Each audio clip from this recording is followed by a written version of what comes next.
मंदिर में रोया, मस्जिद में झुका, हर दर पे जाकर सवाल रखे। सोचा कि शायद वो सुनता नहीं, फिर देखा जवाब तो इंसान में थे। नमस्ते दोस्तों, स्वागत है आपका आपके अपने चैनल कहानियाँ जो शिक्षा दे में। आज आपके लिए एक छोटी सी कहानी। गांव का गरीब मजदूर रवि रोज़ मेहनत करता, लेकिन जितना भी कमाता उतने से सिर्फ घर चलाने का खर्चा ही होता। उसकी पत्नी सुनीता घर संभालती और 5 साल की बेटी गुड़िया उसके लिए दुनिया की सबसे बड़ी अनमोल चीज़ थी। लेकिन कुछ दिनों में गुड़िया बीमार हो गई। तेज़ बुखार और कमजोरी ने उसे बिस्तर पकड़ने पर मजबूर कर दिया।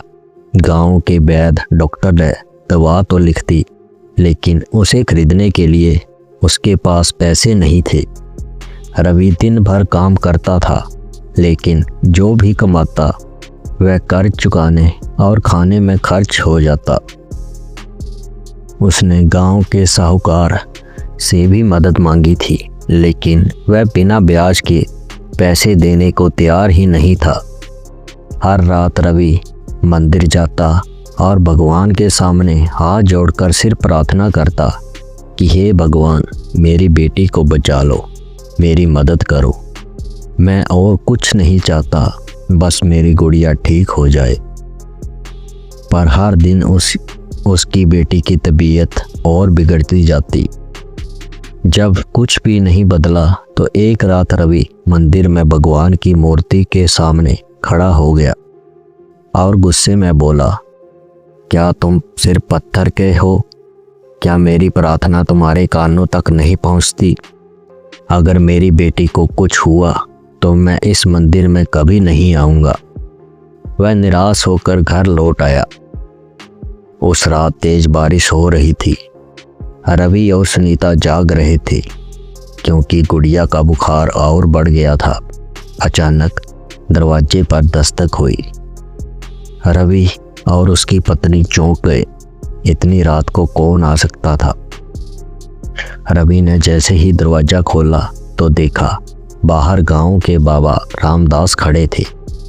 बाबा गांव के सबसे बुजुर्ग और समझदार व्यक्ति थे। वह हमेशा लोगों की मदद करते थे। उन्होंने कहा, बेटा सुना है गुड़िया बहुत बीमार है? यह बात बाबा ने रवि से पूछी। रवि ने सिर झुका लिया। हाँ बाबा, पर मेरे पास दवा के पैसे नहीं हैं। जो बाबा थे वह मुस्कुराए और अपनी झोली से एक छोटी पोटली निकाली। उसमें कुछ रुपए थे। ये रख ले और सुबह होते ही गुड़िया की दवा ले आना। भगवान ने मुझे तेरी मदद के लिए यहाँ भेजा है। रवि के हाथ कांपने लगे। उसकी आंखों में आंसू आ गए थे।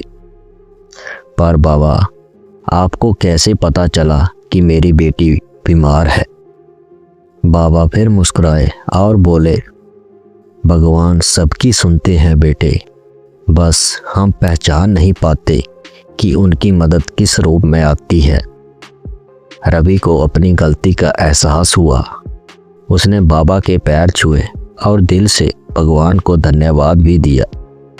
सुबह होते ही रवि ने गुड़िया के लिए दवा खरीदी और कुछ ही दिनों में गुड़िया धीरे धीरे ठीक हो गई।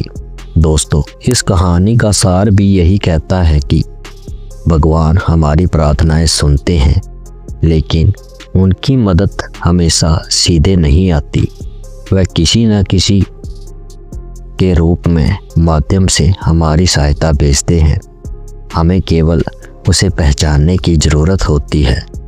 दोस्तों, जैसा कि हर बार मैं आपसे अंत में कहता हूँ, अच्छे कर्म करिए, अपने बूढ़े माँ बाप की सेवा करिए।